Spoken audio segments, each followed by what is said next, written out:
10-Minute Jazz Lesson Podcast, episode 506.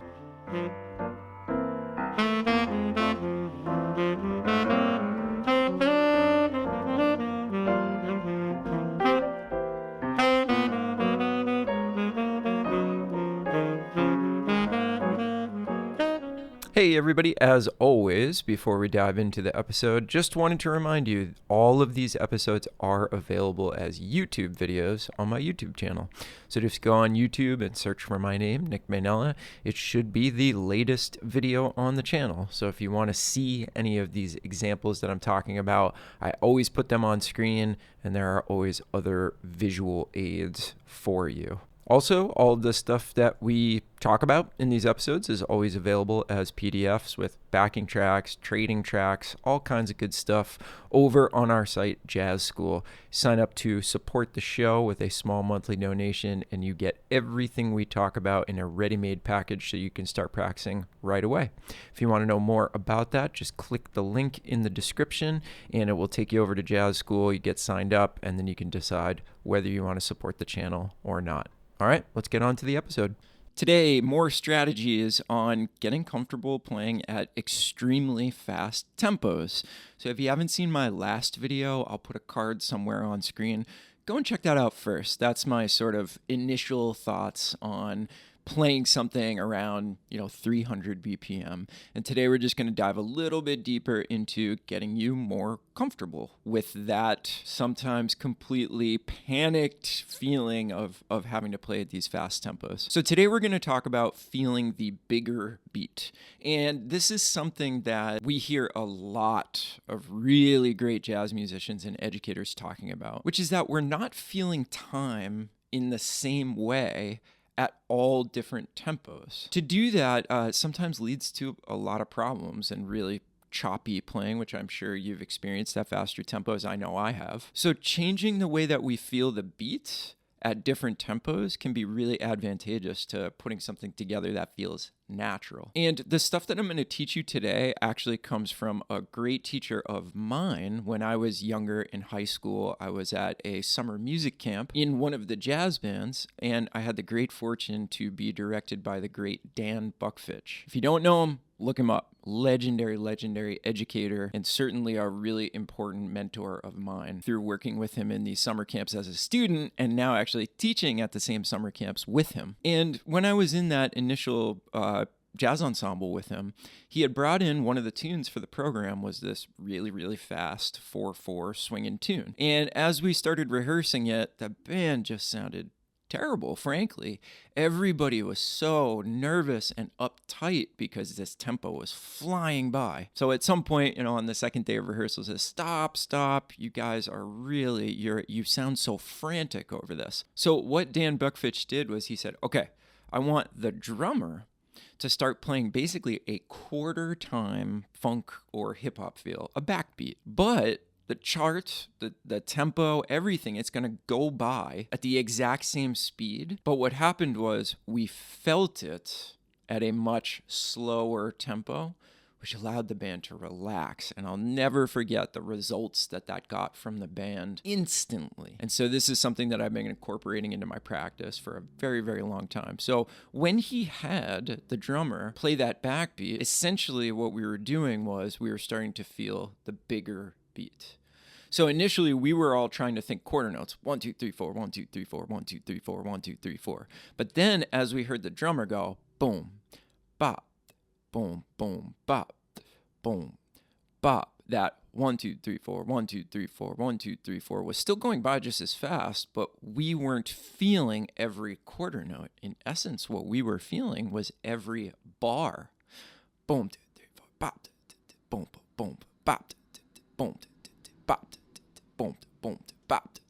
And all of a sudden what we started doing was we started playing from downbeat to downbeat. And it was that thinking less about the waypoint of every quarter note, which I don't know about you, but when I start thinking about it, I start tensing up. We were basically just trusting ourselves to play from downbeat to downbeat. And all of a sudden we sounded 100 times more relaxed. So when it comes to fast tempos, actually, this is how I've been practicing ever since then. And it really, really helps a lot. So remember how in the last lesson we talked about, starting with whole notes, then half notes, and then working your way up to quarter notes over Cherokee at 300 BPM. Because remember, I think that's kind of the first step toward getting comfortable with fast tempos is just living with them, just being exposed to them over and over and over and over again. So once we've sort of exposed ourselves to this really, really fast 300 BPM swing tempo, now we actually want to start to think about how we can sound more relaxed and natural at these tempos. I think this is a great way to do it. So what I would do is once I have sort of freedom between those subdivisions, now I want to start to expose myself to that half or quarter time feel, and it'll really start to transform your ability to not just like get through it, but to actually start feeling pretty good over it and actually starting to relax. So I'm going to do one time through the form of Cherokee, and I'm basically going to think about, any subdivision from those whole notes to those quarter notes. But what you're going to hear, this much more relaxed backbeat behind everything. And you'll probably notice that I am feeling much more comfortable and much more relaxed with this bigger beat being played in my ears while I play over this.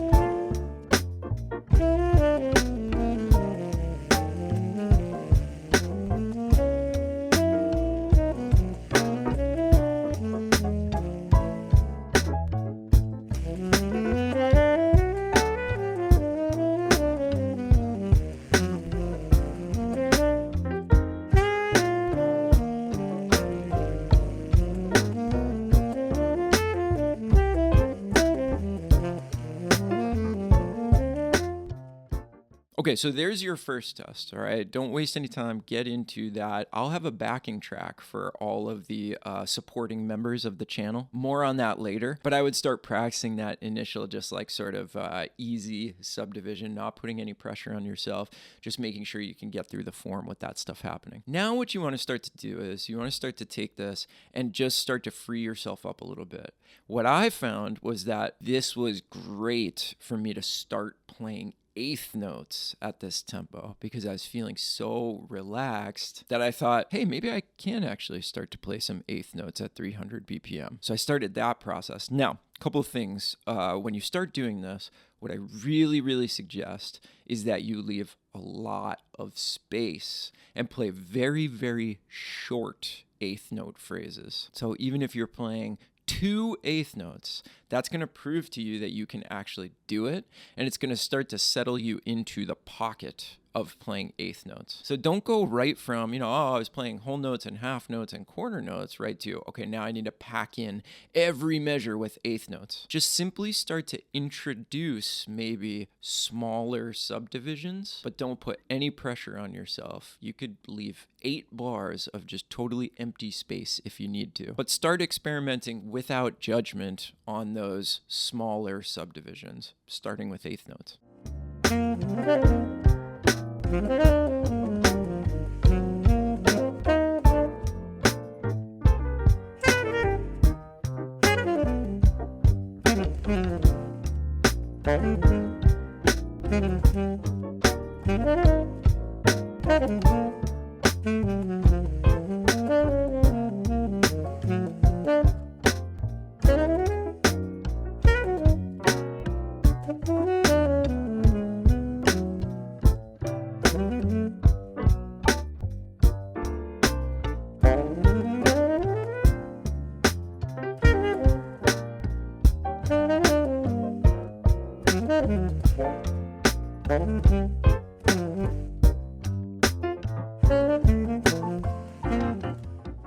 Okay, now that's going to be about it for this lesson because this takes a lot of time and a ton of repetitions to really get comfortable with this. So do not think, oh, I'm going to work on this stuff for a week and then all of a sudden I'm just going to be totally killing at 300 BPM. I could play anything I want. It takes a long, long time, even with that bigger beat, to start putting together information and becoming confident over a tempo like this. Now, one more fun thing before we go, and this is something that I'll also provide for the supporting members.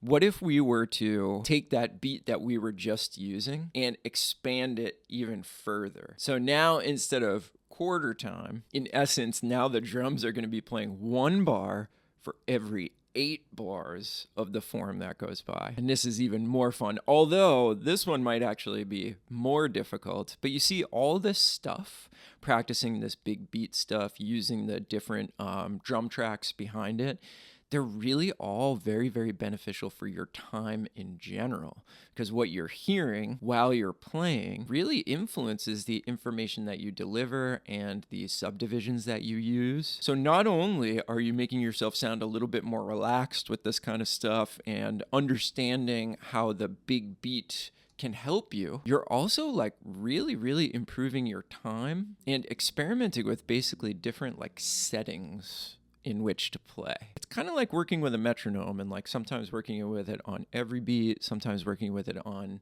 2 and 4, sometimes on 1 and 3, sometimes just on 1, but we're using the tool of these drum beats instead of just a metronome clicking. So really, really good stuff for your time in general. Now, I know I keep talking about how I'm going to provide all these backing tracks for the supporting members. If you're not sure what I'm talking about, if you're new to the channel, I provide resources for every single one of these videos I put out in terms of backing tracks, trading tracks, sometimes PDFs, to people who choose to support the channel in the form of a small monthly donation.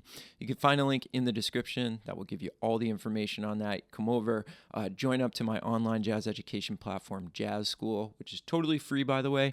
Then once you're in there, you'll figure out how to make your donation and get all those materials in return so you can start practicing this stuff right away. All right, I'm going to close out the video with that big, big, big beat. Let's see if I can function over that. But if your goal is to be able to play over fast tempos, just start working on this stuff right away. Get it done, and then you'll be telling me about how your fast tempos are improving drastically. All right, everybody, let me know if you have any questions. I'll see you in the comments below this video. As always, thanks for hanging, and we'll see you on the next one.